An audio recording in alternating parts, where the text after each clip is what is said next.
Okay, spooky story time part one, I guess you would say this is. This is gonna be kind of like a prologue that leads into all of my other encounters, y'all. I do want to kind of give y'all a backstory so that everything else makes sense.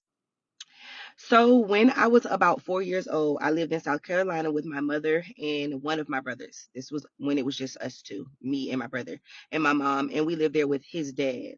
And I ended up getting hit by a car and almost losing my life, y'all. I'm not gonna tell that story time right now, but comment if y'all do want me to tell y'all the story of how I got hit by a car, y'all, because it is that deep. Like, yeah, I'll tell y'all if y'all want me to. So yeah, so when I was 4 years old, I ended up getting hit by a car and I almost lost my life. I had to learn how to like rewalk again, a lot of things like that. And at that time I was living with my mother, my stepdad, and my little brother.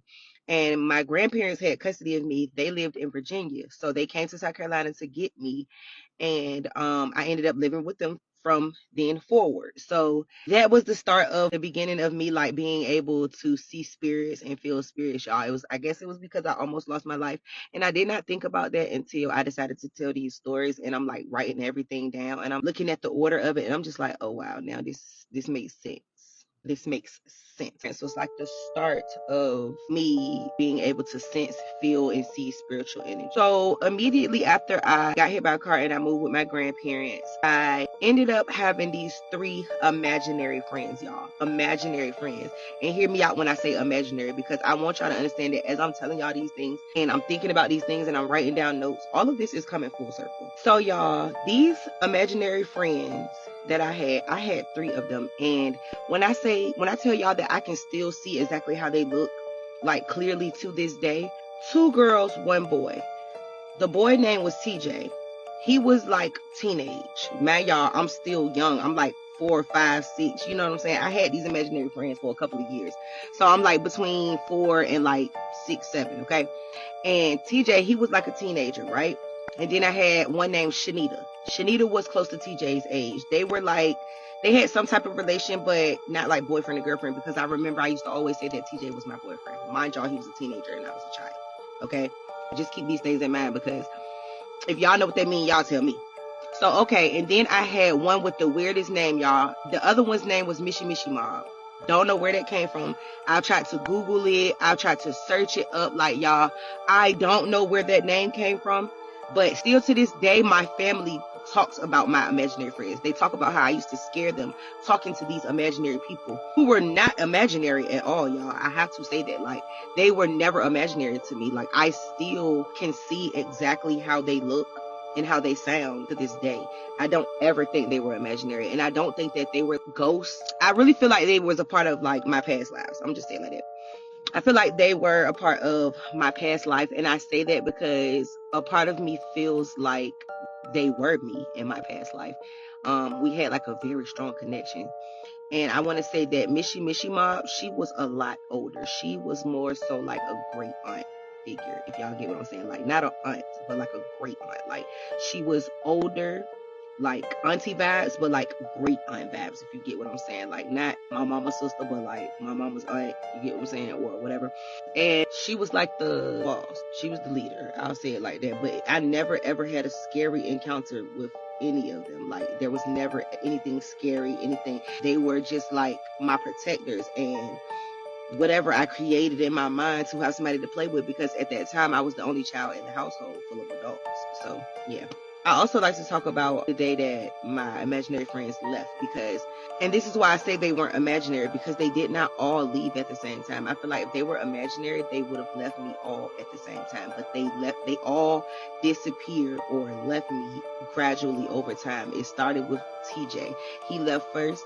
He told me that he was going away to college, and I never saw him again. And then eventually Shanita went away. There was no reason as to why Shanita was going away. She didn't give me an answer. She didn't give me an excuse. Mind y'all, I was like this with TJ. Like, again, I kept saying that was my boyfriend. Don't ask me why. Like, y'all, that shouldn't have been my boyfriend. That boy was a teenager and I was a child. So yeah, do what y'all want to do with that. But yeah, so then when Shanita left, it wasn't like as emotional for me. It was like I kind of had already prepared my mind, because TJ left and I was super super close to him. So it was like, once Shanita and Mishi Mishi Mob left, I was already prepared because the person that I needed the most was already gone, if y'all get what I'm saying. I know this probably sounds so weird, y'all. I'm sorry. But I just want to lead y'all into my spirituality, and we're going to get into it. So Shanita left, and it was just like, okay. And then Mishy Maud was around for a long time. Like, she didn't leave immediately. Like, she was more so like my guardian for a long time. And I believe that has a lot to do with the fact of the lifestyle that I had to live, or the things that I went through as a child. I'm not gonna cry through this, y'all. I'm not gonna cry. I'm always crying. The things I went through as a child. So I feel like that was why she gave great aunt. I feel like she was more of like my protector, y'all, but she was really, really strict. And I feel like she was strict like that on me to keep me out of trouble, because it was sometimes that I wanted to do things that would, could possibly hurt me or put me in danger, and she would be right there, y'all. Like, this is how y'all know it's real. Like, I'm getting emotional talking about these people.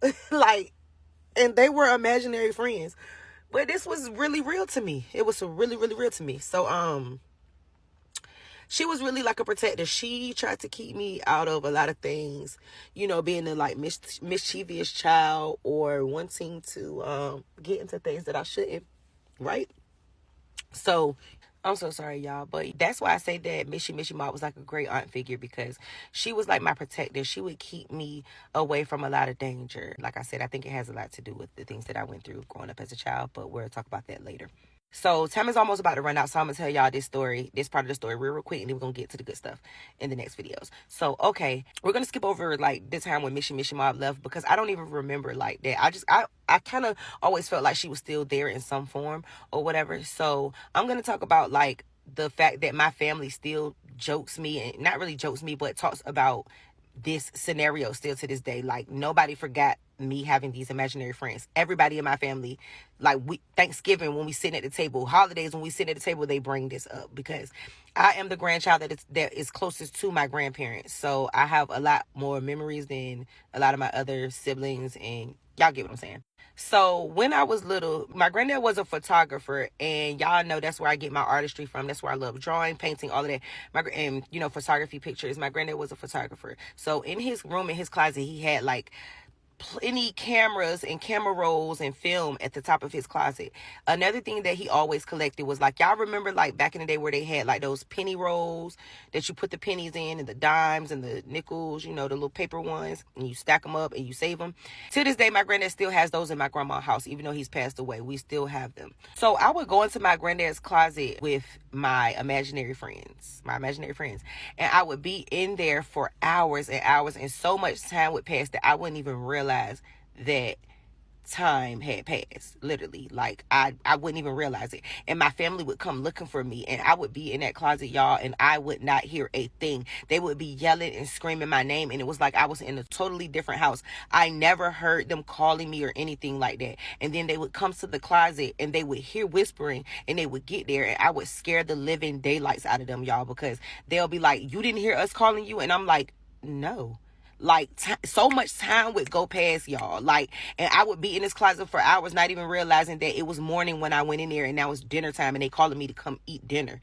But yeah, y'all, I'm gonna end it right there, y'all. That was the start of my Spooky Storytime series, whatever you want to call it. Love you, gang. See you in the next one. Bye.